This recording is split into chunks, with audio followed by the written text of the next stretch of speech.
Hello, my lovely Geminis, and a very warm welcome to your annual forecast 2024 to 25. There are some big themes coming up this year. It's a big year, and we're gathering momentum, we're gathering pace.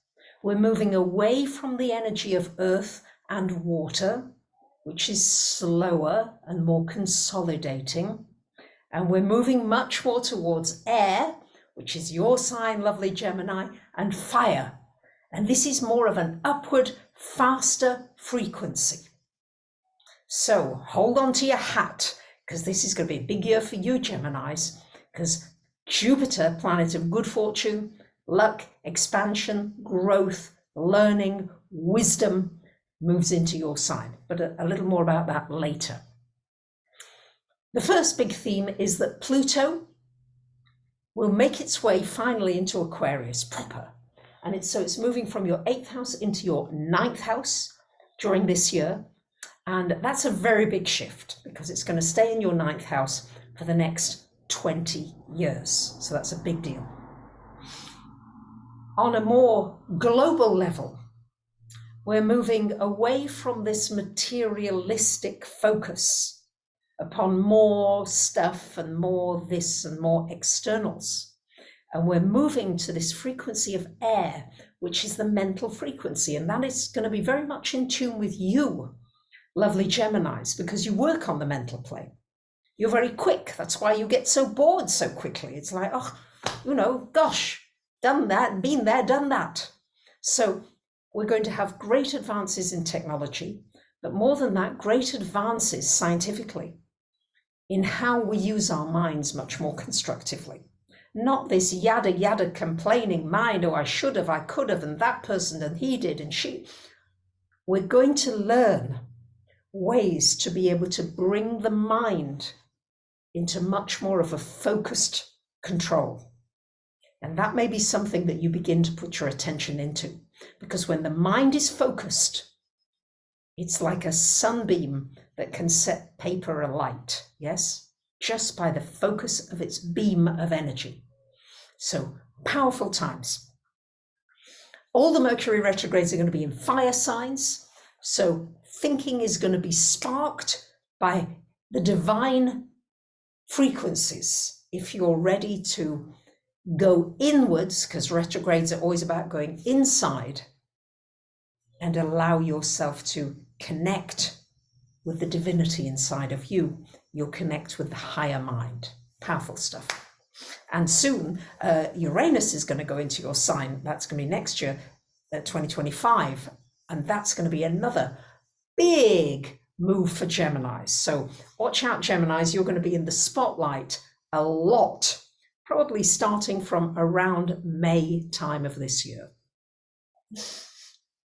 So let's look at how it's going to affect you. So on January the 21st, Pluto coming into your 9th house, it will briefly go back into the 8th from September the 18th, September the 2nd until November, a couple of months, but largely it's making its way into this 9th house, and that's where the focus of attention needs to be.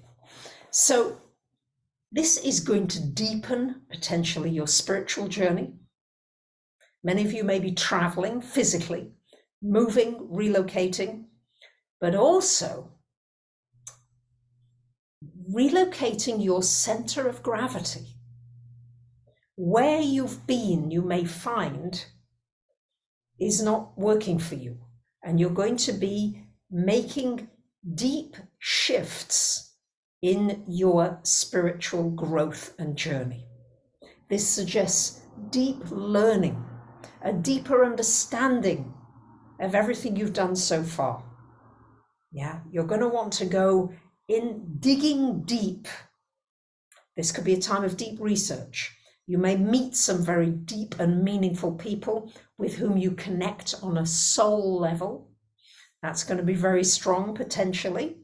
And there's going to be this quest of not giving up until you get the answers about the mystery of life.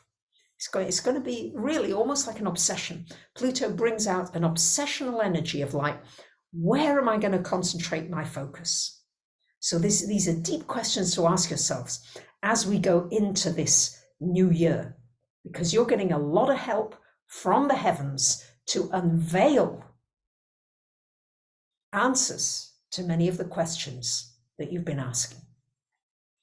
Now, the eclipses happening in March, April initially are going to be the first one in Libra here and here and here. So your eclipses are going to be activating the 5th and the 11th houses initially, and eclipses last for about 6 months, up to 6 months. So you're getting an opportunity to activate romance in your life by doing what you love, what brings you joy.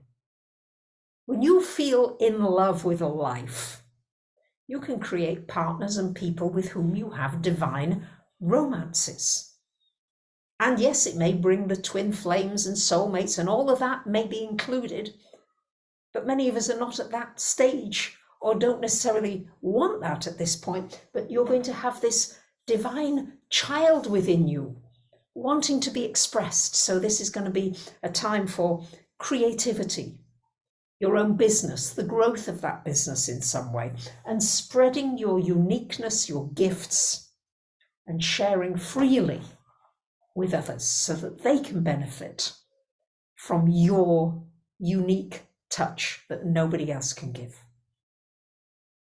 The big news, May the 25th, Jupiter into your sign. This happens every 12 years.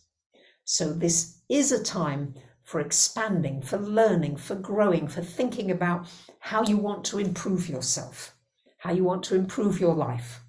What qualities do you want to develop? What would you like to share? It's a generosity of energy. It can bring abundance. It can bring joy. There's so much here, but this definitely suggests learning and sharing nuggets of wisdom that can change your life and other people's lives. And this can also have a powerful effect on your relationships and cause immense growth in that area, and even bring new relationships as well into your world, both personal and in friendships. The eclipses in September and October are going to be again here in this area of the chart, only this will be a solar eclipse, and here the lunar eclipse in this 10th house. So the eclipse is again triggering the joyfulness in you, what brings out your joy, what releases depression and sadness and sorrow. You might need to just distract yourself repeatedly to get back into your natural state, which is one of joy. And here, this is going to potentially, for many of you, bring some changes in your career, in your work, in how you want to share yourself with the world. And on December the 6th, the Mars retrograde is going to be until February of 2025. It's going to be in your 3rd house. So you may be reflecting on who you put energy into, what friendships, what circles, what communities. And you may need to pull back a little, or you may be making some changes in the kinds of people that you want to interact with. You may also be making some significant changes in the kind of media and input that you want to take in, and whether it nourishes you enough. So all these Mercury retrogrades this year in April, August and November, December time are going to be in the fire signs, which for you is going to be the 3rd, the 7th and the 11th houses. So you're probably going to do a lot of reflection and reassessment of relationships, acquaintances, friendships, more intimate relationships, business relationships. You're going to be able to reconfigure, bring back the inspirational excitement of growing together, of learning together, of allowing one another independence, but coming together in an excitement of potential and possibility. So this is an exciting year for you lovely Geminis. Let's see from the Pleiadian Oracle card deck what is going to be your signature card for this year.